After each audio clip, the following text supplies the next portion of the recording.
Max Jacob, le fou de Dieu, revient sur la scène, non à Saint-Benoît-sur-Loire où il vécut par parenthèse pendant 23 ans, mais à Montmartre dans les éditions de La Belle Gabrielle, en compagnie d'autres rapins de la même période. Ah oui, c'est une aventure, comme toute aventure éditoriale, comme toute passion, comme tout ce qu'on aime faire. Max Jacob, c'est quand même le soutien et l'ami de tous les artistes de Montmartre.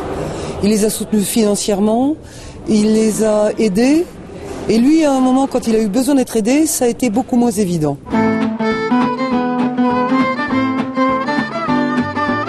Max Jacob, qui pouvait passer sans transition du mondain brillant au poète mélancolique, du jouisseur au repenti torturé, qui faisait pénitence, fut un créateur multiforme, qui prenait plaisir à jouer de son apparence. L'illustrateur franco-britannique Jacques Russell s'est régalé avec humour.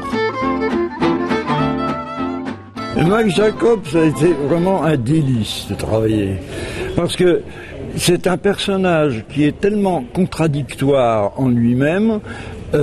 Il était gentil, tendre et à la fois exécrable. C'est quelqu'un, il est déroutant. Et j'ai pris un énorme plaisir à essayer de traduire cela graphiquement.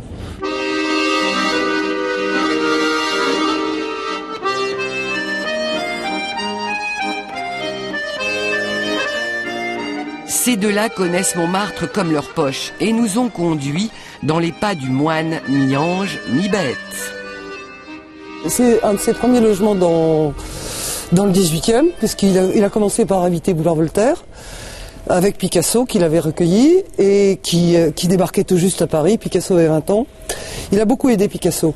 Et après, il a habité ici. Et c'est peut-être là qu'il est resté le plus longtemps, certainement plus qu'au Bateau Lavoir ou au Ravignan.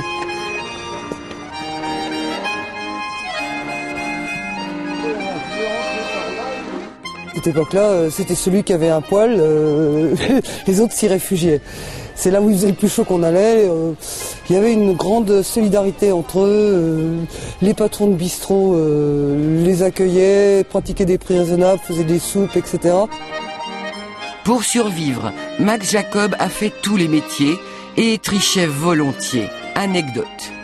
Max Jacob avait son père donc, qui était tailleur en Bretagne et qui lui allouait une pension tous les jours.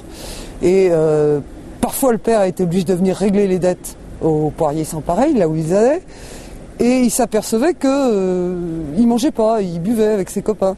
Donc il a spécifié au patron du bistrot que chaque menu devait comporter une entrée, une soupe, un plat et un dessert, et 2 verres de vin.